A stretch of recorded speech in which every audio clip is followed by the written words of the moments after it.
Verbal abuse. Did it happen to you? This is Dr. Rhoberta, Shaler, the relationship help doctor, and many people have been verbally abused when they were children. That might be you. Think about it. Were you put down? Were you demeaned? Were you degraded? Were you neglected? Were you told that you were worthless? Verbal abuse is far more common than anyone would like to think. And it's really important to know whether you were verbally abused, because then at deep levels, subconscious levels, you will put up with it a little more until you become aware and conscious that that's what's going on. So I want to talk with you today about verbal abuse, and because you need to be able to recognize it. And there's a fine line between someone being strict and someone being verbally abusive. It's a fine one for some people, and for other people, there's absolutely no question that it's verbal abuse. But you really need to understand that about yourself. And verbal abuse gets built into us, as I said. Somehow it begins to seem normal. If that's all you've ever heard since you were small, or you've heard your siblings being abused, or you've heard your parents verbally abusing and emotionally abusing one another, somehow we just normalize that and we begin to tolerate it from our partners and our parents and our coworkers. And worse still, internalizing that, you are probably verbally abusing yourself. You've taken on those words and turned them into your inner dialogue. And now when you think someone else is being verbally abusive to you, your immediate thought is, oh, well, maybe I deserve it. Maybe I'm not good enough. Maybe I don't do things very well. And you find it acceptable. And I want to change that for you today. Really want you to wake up and listen to what is actually being said to another human being, or what has been said to you, which surely should not have been. So when you've been verbally abused, a few things happen. You may repeat the abuse, either to somebody else or to yourself, as I said. Or you may live in fear, and then you'll become a people pleaser, taking whatever other people hand out to you, thinking that's what you deserve. And sometimes when you really come to recognize this, and I hope that moment is right now, you'll get some help to become your own person, living your own values and vision for your life, and take back your life. Do not allow anyone to verbally or emotionally abuse you. We'll talk about emotional abuse on another segment, but let's just get back to verbal abuse. If you've gotten used to it, you may not even hear it anymore. So let's get that figured out and sorted.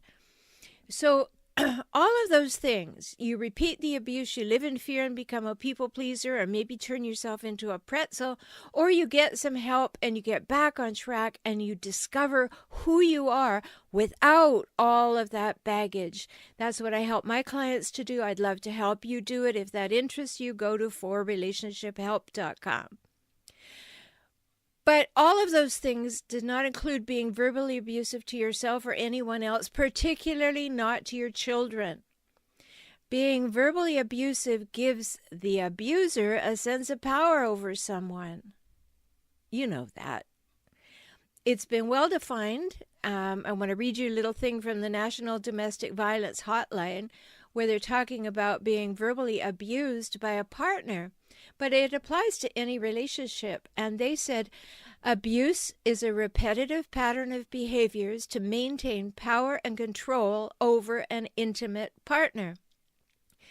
These are behaviors that physically harm, arouse fear, prevent a partner from doing what they wish, or force them to behave in ways they do not want. Abuse includes the use of physical and sexual violence, threats and intimidation, emotional abuse, and economic deprivation. Many of these different forms of abuse can be going on all at the same time. Wow, that's scary. I mean, did you really hear that? Physical harm, arousing fear, preventing a partner from doing what they want to do, forcing them to do things they don't want to do, threatening them with physical or sexual violence, intimidating them, and depriving them of the money that they need to live. That's just scary. And it's far more common than you think or you may want to think. My mother was both verbally and emotionally abusive. Did I know that when I was a kid? Yes. I didn't have a name for it. It just felt really bad. And I hated the way she constantly put me down and found daily things. Sometimes it seemed like minute to minute or hourly things to criticize. And one of her best moves was how often she told me she never wanted kids. There's no question why I'm an only child, right? So even though it felt all wrong, as a child, just like you, I was powerless to define another way of thinking about myself than what my mother was serving up. Because after all, you look to these giants in your life, your parents, to tell you who you are, to tell you how to be, to tell you when they love you, to tell you when you're not doing things right, to give you guidance. They're the only people there who are defining you when you're a child. And if you had a mother or father like my mother who was daily telling me that I was not worthwhile, that I was not what she wanted, that she didn't even want kids, I mean, come on, what would that do? Maybe that happened to you too. So where was my father in all this? Oh, he had that figured out. He was away from home as much as possible. He couldn't stand her either. Now, looking back, it's not surprising to me as an adult that he decided to become a commercial fisherman when I was very young. So he had an ironclad reason for being away 6 months of the year. Now, also not surprising, he had serious health issues, and they would put him in the hospital every winter when he came back from fishing for at least 3 months of the year of his time at home. So he figured it out. 6 months of fishing, 3 months of being sick. Where did he spend those other 3 months? In the pool room that was off limits to women. Don't know if you can imagine that these days, but there were pool rooms that were off limits to women. Another phase of abuse then in my young life was my father would not come home for dinner on time. And so the entire conversation in my home was just my mother berating my father, then getting angry, then saying she should leave him, then telling me that I had to go and get him. So she would drive me to the pool room and force me to go in and get him. Do you see that that's abuse? I hope so, because that's just not appropriate on any level. Women are not allowed in there. My mother wants what she wants, the consummate hijackal. She wants to win. Instead of just saying, let's eat dinner, your father obviously isn't coming home. No, she must win. She must get him home. And I have to be part of that whole plan. Now, you're not supposed to be female and go into that place, so I am scared to death. I look in the windows. I hope to catch the eye of one of my father's friends. Eventually, I would have to open the door a little bit and then try to catch the eye. It was awful. So that is abuse too. So none of us are alone in this, although most of us have felt and may still feel very alone. The Center for Disease Control and Prevention's 2010 December edition of their Morbidity and Mortality Weekly Report, don't you love that, where you find this stuff? But they said about a quarter, this is 2010, about a quarter of the more than 26,000 adults surveyed reported experiencing verbal abuse as children, and nearly 15% had been physically abused, and more than 12%, more than 1 in 10 people had been sexually abused as a child. Almost 1 in 5 respondents, 19.4%, had lived as a child with someone who was depressed, mentally ill, or suicidal. Or, I would add, was a hijackal.